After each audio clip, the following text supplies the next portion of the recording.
And welcome back to Monroe Monday. We're just speaking with Judge Executive Mitchell Page. And now we're with our second guest. Monica Edwards is via telephone. And she is with the William B. Harlan Memorial Library. And we're going to talk about some events that's coming up in at the library. So, Monica, how are you doing today?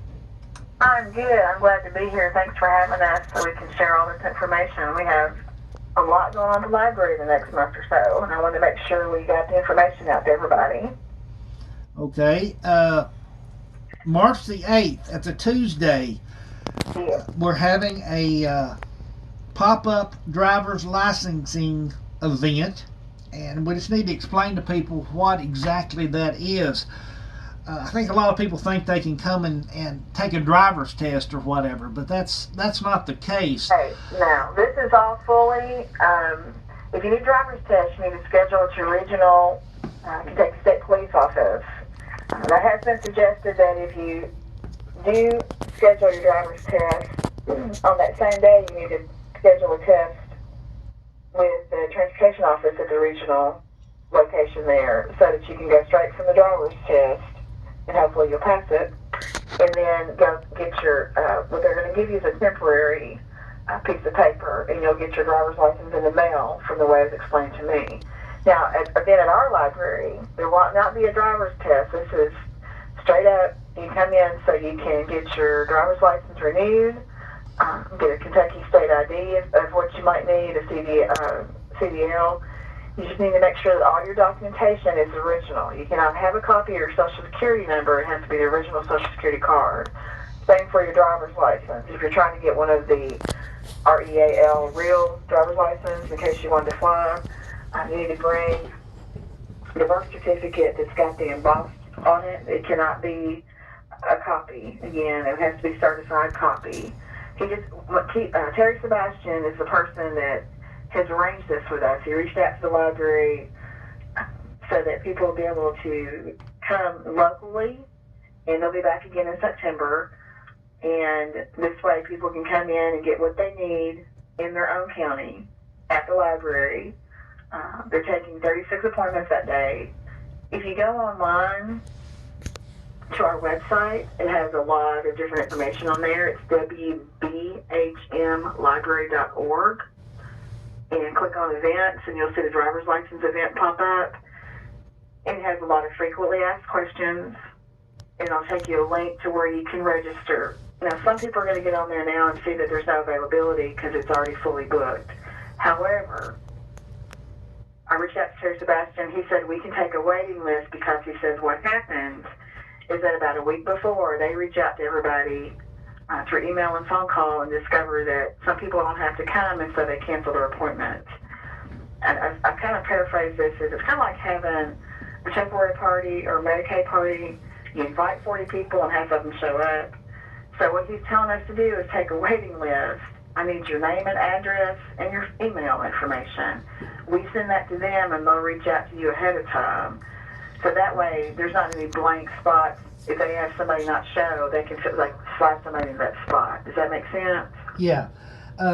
Just wanted to explain to people that this is to renew your driver's license before you went to the circuit court clerk's office. Right. And they have taken that away from them, and actually you have to go to regional offices, which would be Bowling Green or I think Columbia. And so, this is one way that you can get your license renewed in your county and not have to drive so far. And of course, like you said, right now the availability is full, but they'll put you on a waiting list. So you need to call the library and get your name on that list if you want to get your driver's license or get a real ID. If you do any traveling outside the United States, or I think maybe if you just get on a plane, you may have to have a real ID. I'm not sure. Right. Just to be able to fly in the United States, you have to have the real ID now, or a passport. Yeah.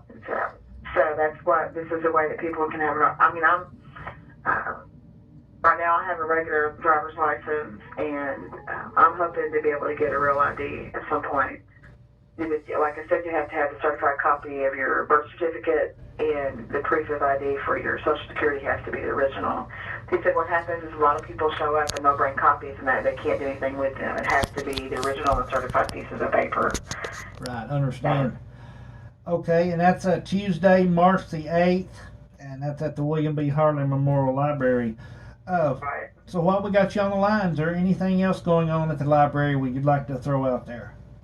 Yes, coming up, we have a few books left for our book discussion that we're doing about the Green Book, The Overground Railroad by Candy C. Taylor. We also have, we'll be making plans for, I know it's a few months out, but we're already making plans for our Easter curbside or Easter event that we do every year. Stay tuned with us to our story times that we have on our YouTube channel and our Facebook pages. And we just received a grant from American Library Association, our humanities grant.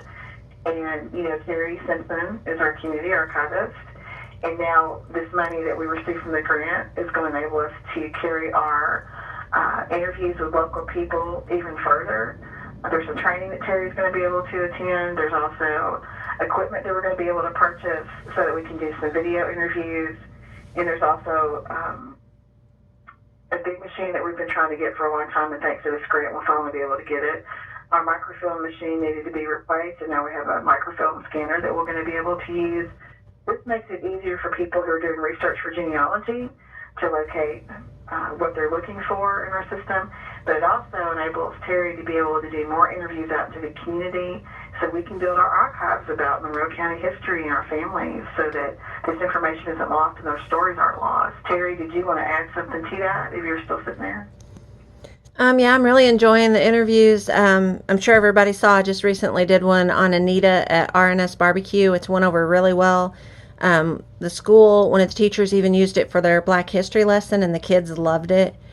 And that's the kind of stories I'm getting out there that make it interesting for people to read. That's our history. Yeah. What's going on in Monroe County? We're very excited about this opportunity, and I would like to share that we were really surprised and blessed last Thursday night at the Red Gala event. They chose the William B. Harlan Library as the Small Business of the Year Award recipient, and we would just like to say thank you to the Chamber and to the Monroe County community for all the support that you've given us and all the love that you've given us. And Randy, thanks for the opportunity to come on here and share information about the driver's license event, because we want to make sure people have their correct information. I do want to add one more thing about the driver's license event if we have time. Sure. Go right ahead. Okay.